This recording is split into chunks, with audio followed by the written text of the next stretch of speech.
Assalamualaikum warahmatullahi wabarakatuh. Nama saya Nindial Sapalawa, Stambuk A2218147 kelas D.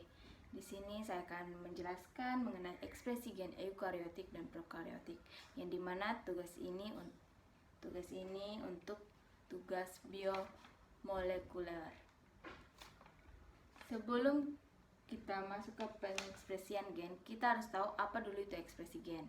Ekspresi gen merupakan proses penerjemahan informasi yang dikode oleh gen menjadi urutan asam amino dalam sintesis protein.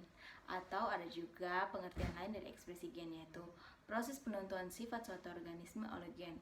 Mengapa gen yang menentukan sifat suatu organisme? Karena gen tersusun dari molekul DNA.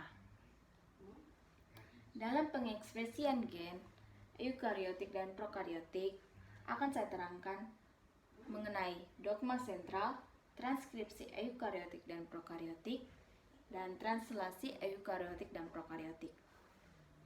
Dogma sentral menjelaskan mengenai proses perubahan gen DNA menjadi RNA dan RNA menjadi protein.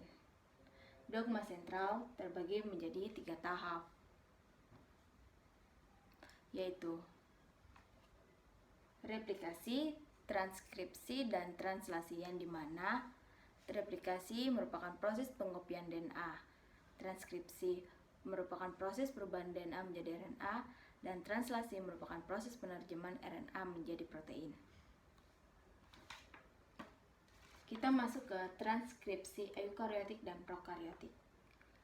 Transkripsi merupakan proses penyalinan urutan nukleotida yang terdapat pada molekul DNA menjadi RNA. Lokasi terjadinya transkripsi antara eukariotik dan prokariotik itu berbeda. Eukariotik transkripsi terjadi di dalam inti sel, dan prokariotik transkripsinya terjadi di dalam sitoplasma.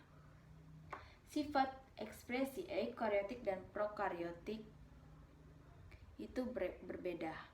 Eukariotik, sifat ekspresi gen mPNA-nya yaitu monositrosik, yang berarti dalam satu transkripsi yang dihasilkan hanya mengkode satu macam produk ekspresi gen. Sedangkan prokariotik, sifat ekspresi gennya yaitu polsitrosik, yang berarti dalam satu transkrip terkandung lebih dari satu rangkaian kodon polypeptida yang berbeda. Jadi eukariotik hanya mengkode satu macam produk, sedangkan prokariotik mengkode lebih dari satu.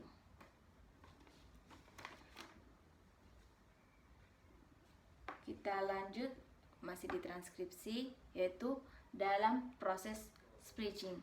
Splicing merupakan proses pemotongan dan penyambungan RNA. Proses splicing hanya terjadi pada sel eukariotik, karena dalam satu untaian mRNA hasil transkripsi yang akan diterjemahkan terdapat intron dan ekson yang berseling-seling. Terjadinya splicing pada saat fase transkripsi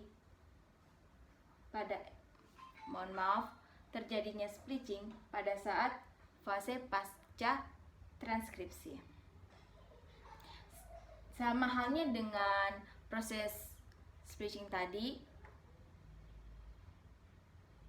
proses capping dan poladenilasi hanya terjadi pada sel eukariotik, karena setiap ujung molekul pre-mRNA yang telah terbentuk dimodifikasikan dengan cara tertentu. Ya, selanjutnya kita masuk ke translasi eukariotik dan prokariotik. Translasi merupakan proses penerjemahan urutan nukleotida yang ada pada molekul RNA menjadi rangkaian asam amino yang menyusun suatu polipeptida atau protein. Lokasi terjadinya translasi antara eukariotik dan prokariotik itu sama. Eukariotik translasinya terjadi di dalam sitoplasma dan prokariotik juga terjadi di dalam sitoplasma.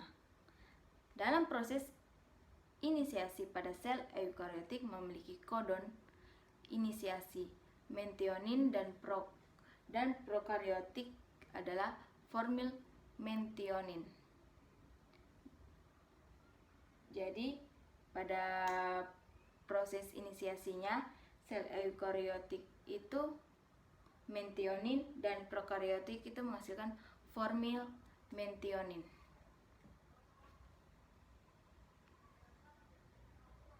Subunit ribosom pada sel eukariotik adalah 80S yang terdiri dari bagian kecil 40S. Subunit ribosom pada sel prokariotik adalah 70S yang terdiri dari bagian besar 50S dan bagian kecil 30S.